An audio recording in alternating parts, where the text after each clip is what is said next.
আসসালামু আলাইকুম বন্ধুরা, কেমন আছেন আপনারা? আশা করি সবাই ভালো আছেন। আমিও আলহামদুলিল্লাহ আপনাদের দোয়ায় ভালো আছি। আজকে আমি নতুন একটি ভিডিও নিয়ে আপনাদের মাঝে হাজির হয়েছি। আজকে আমার ঘটনাটি হচ্ছে গিয়ে নৌভ্রমণে। এলাকা থেকে নৌভ্রমণে ডেমরা থেকে চাঁদপুর এই নৌভ্রমণের একটি ঘটনা আপনাদের সাথে শেয়ার করার জন্য আমি আসছি। আসলে তেমন কোনো ইন্টারেস্টিং বিষয় ঘটেনি আমার এই জার্নিতে। তো নদীপথ এমনিতেও আমার খুব ভালো লাগে। আমার জীবনে আমি সবথেকে কম জার্নি করেছি নদীপথে। নদীর প্রকৃতি, আবহাওয়া খুব ভালো লাগে। তো এই লঞ্চে যেতে দুপুর হয়ে যায়। দুপুরবেলা লঞ্চ ছাড়ার কথা সকাল ৯টায় ১০টায়, কিন্তু লঞ্চটি আমাদের ছেড়ে যায় দুপুর ১টায়। তো লঞ্চটি ছাড়ার পর একটু রিল্যাক্স হওয়ার জন্য কেবিনে যাই। কেবিন থেকে বের হই। তো আমার সাথে যেই পার্টনার ছিল, আমার বন্ধু, ও ঘুমোচ্ছিল। আমিও ঘুমাচ্ছিলাম, খুবই ক্লান্ত ছিলাম, কিন্তু এই পোলাপানের ক্যাচর-ম্যাচরে ঘুম ভেঙে যায়। তো আমি ওখান থেকে বের হয়ে বাহিরে আসি। বাহিরে এসে বারান্দা থেকে, লঞ্চের বারান্দা থেকে যতটুকু সম্ভব টুকটাক এই দৃশ্য ধারণ করতে থাকি, এই বন্ধুদের সাথে শেয়ার করার জন্য।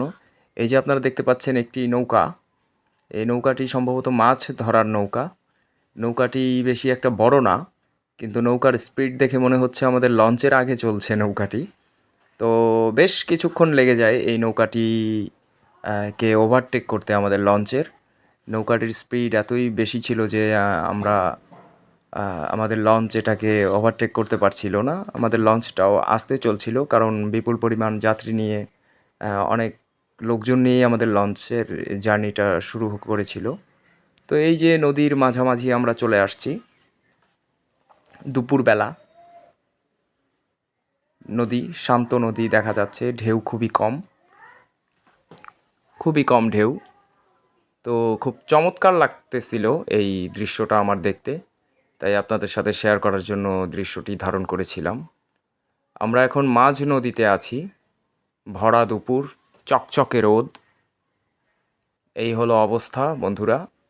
তো আমরা চাঁদপুর মোহনায় যাওয়ার উদ্দেশ্যে রওনা হয়েছিলাম।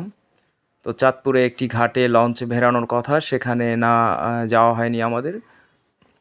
পরবর্তীতে একটি চরে নিয়ে রাখা হয়েছিল।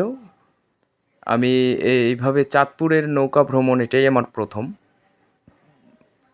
চাঁদপুরে নৌভ্রমণে আমি এর আগে কখনো যাইনি, এটাই প্রথম। সম্ভবত কাছাকাছি আমরা চলে আসছি, দেখা যাচ্ছে। দেখতে পাচ্ছেন চকচক করতেছে রোদ। প্রায় বিকেল হয়ে আসতেছে, তো এতটুকুই ছিল। তো এর মধ্যে আরও অনেক ঘটনা ছিল, খাওয়া দাওয়া ইত্যাদি ইত্যাদি ইত্যাদি। তো যাই হোক বন্ধুরা, আজকের ভিডিও এই পর্যন্তই। আসসালামু আলাইকুম।